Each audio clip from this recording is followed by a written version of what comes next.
Okay, let's dive into this. Today, we're demystifying a seriously fascinating concept in artificial intelligence, Bayesian Belief Networks. You know, if you've ever wondered how machines, or even top-tier experts, make calculated decisions when they literally don't have all the facts, well, you are exactly in the right place. In this explainer, we're going to explore how Bayesian belief networks, or BBNs for short, give us this incredibly powerful framework to take uncertain knowledge and basically map it out mathematically.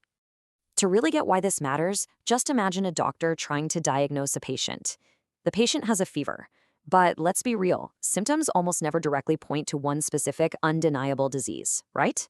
I mean, a fever could mean the flu, a bacterial infection, or honestly, a dozen other things. Out in the real world, information is almost always incomplete. It's uncertain.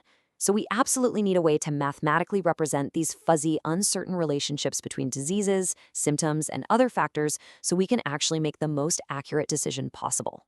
So here's our agenda for this masterclass explainer. We'll start with the fundamental problem of uncertainty, then move quickly through the graphs and the math that actually power the network. After that, we'll look at some classic examples, explore how we infer answers, and wrap it all up with a highly targeted, exam-oriented recap for all the M.Tech students tuning in. All right, let's kick things off. Section 1, the problem of uncertainty.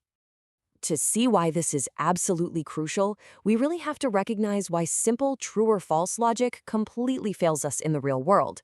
Think about those old-school deterministic AI rules. If we program a system with a rigid rule that says, if fever, then disease, well, that's just way too simplistic. It's way too rigid, and it doesn't reflect reality at all. And this is exactly where probabilistic reasoning steps in. A Bayesian belief network instead says, hey, a fever increases the probability of a disease. That is a massive shift. By using probabilities instead of absolute black and white certainty, Bayesian networks elegantly handle incomplete information. They literally turn chaotic guesswork into beautifully structured mathematics. Moving right along, Section 2, Graphs and Probabilities Combined. So, at its very core, a Bayesian network equals a directed graph plus a probability model. The graph part, that's known as a directed acyclic graph, or DAG. Now, a DAG consists of nodes and directed edges. The nodes represent random variables. Think things like weather, a specific disease, or traffic conditions. The directed edges, which are basically just arrows, represent the conditional dependencies between those variables. And here is the absolutely crucial part. It is acyclic. That means strictly no directed cycles. You can never follow the arrows in a closed loop. You just can't start at one node and follow a path right back to where you started. No way. Now, what's really interesting here is how these directed edges create relationships that we actually call parents and children. A parent node is where the arrow originates, and the child node is the one that receives the arrow. For instance, if we have a node for rain pointing directly to a node for wet road, well, rain is the parent and wet road is the child. It makes sense, right? The state of the parent probabilistically influences the state of the child. Okay, let's get into the gears of this thing. Section 3, the math behind the network. And this brings us right to the Conditional Probability Table, or CPT. This table basically describes a probability distribution of a child node given its parent. So, taking our last example, if the parent rain is a yes, the probability of the child, wet road, also being yes, might be, say, 0.90. But if rain is no, that probability of the wet road being yes plummets to 0.10. And if you look closely, notice how each row adds up to exactly 1. This right here is the absolute heart of Bayes' theorem in action. You start with a prior belief, you get some new evidence, like literally looking up at the sky, and boom, you get an updated, mathematically precise belief about whether that road is wet. But, there is a massive catch here. If we actually had to calculate the probabilities for every single possible combination of variables in a huge network, the size of our probability table would just explode. Seriously, for a network with n binary variables, we would literally need 2 to the power of n entries. That creates a monumental scalability problem. It's just way too much computing power for complex real-world systems. So how do we solve this? Well, Bayesian networks use something called joint probability factorization, and this relies on a brilliant concept known as conditional independence. Because we really only care about a node's direct parents, we don't actually need some giant global probability table. We can just break the global distribution down into much smaller, local, conditional distributions. This joint probability factorization equation, which might look a little intimidating at first, simply means the joint probability of all variables is just the product of the probability of each variable given its parents.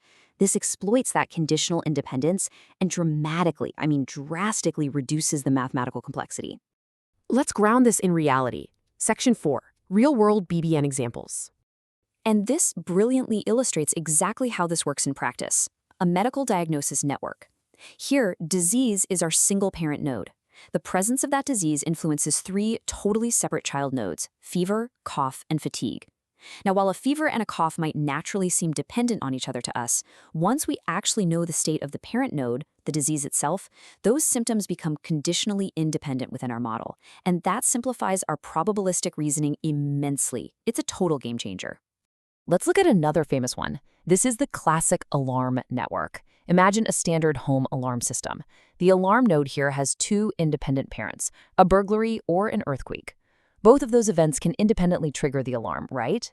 Now, if the alarm goes off, it triggers 2 subchild nodes, John calls and Mary calls, which just represents your neighbors checking in on you. By setting this up, we can assign specific probabilities to each of these relationships to model, mathematically, exactly how likely a frantic phone call from Mary actually means a burglar is in your house. Which leads us nicely to Section 5, Inference, Reasoning with Evidence. Now, when we use Bayesian networks, we're basically acting like detectives, and we perform 3 main types of inference. First is predictive inference. This goes from cause to effect. So if a patient has a specific disease, will they get a fever? Then there's diagnostic inference, which flips it, going from effect to cause. If we see a fever, does the patient actually have the disease? But the most fascinating one by far is intercausal inference. This is reasoning between alternative causes, which is often called explaining away. Going back to our alarm network, if you get a call from John saying your alarm is ringing, you'd probably assume a burglary, right? But if you suddenly hear on the news that an earthquake just happened, well, the earthquake explains away the alarm. Suddenly, your belief that a burglary actually occurred rapidly and quite correctly decreases. Let's move to and see how this all builds into a complete step-by-step workflow. Here is the 5-step process for building a BBN from scratch. Step 1, identify your variables. What are you looking at? Step 2, determine the dependency relationships. Basically, who influences whom. Step 3, construct the directed acyclic graph, your DAG. Step 4, assign your conditional probability tables to define the underlying math. And finally, Step 5, use probabilistic inference to instantly calculate unknown probabilities the second you observe any new evidence. All right, home stretch, Section 6, Exam Recap and Applications. Now, specifically for our M.Tech students tuning in, here is your rapid-fire cheat sheet. Let's summarize the big pros and cons. The primary advantage of a BBN is for sure its elegant mathematical power. It handles uncertainty and missing information incredibly naturally, and it heavily exploits conditional independence to save on precious computing power. However, on the limitation side, and you do need to know this, designing a strictly correct dependency structure requires deep domain expert knowledge. Furthermore, getting reliable, real-world probability estimates to actually fill out your tables can be incredibly difficult. Oh, and inference? Yeah, it can still get quite computationally expensive if you're dealing with truly massive networks. But hey, despite those challenges, BBNs have absolutely massive real-world utility. I mean, this isn't just dry academic theory we're talking about.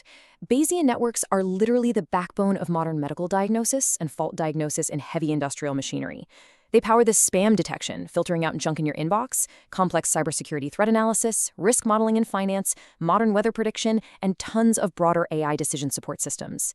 They are, quite simply, everywhere.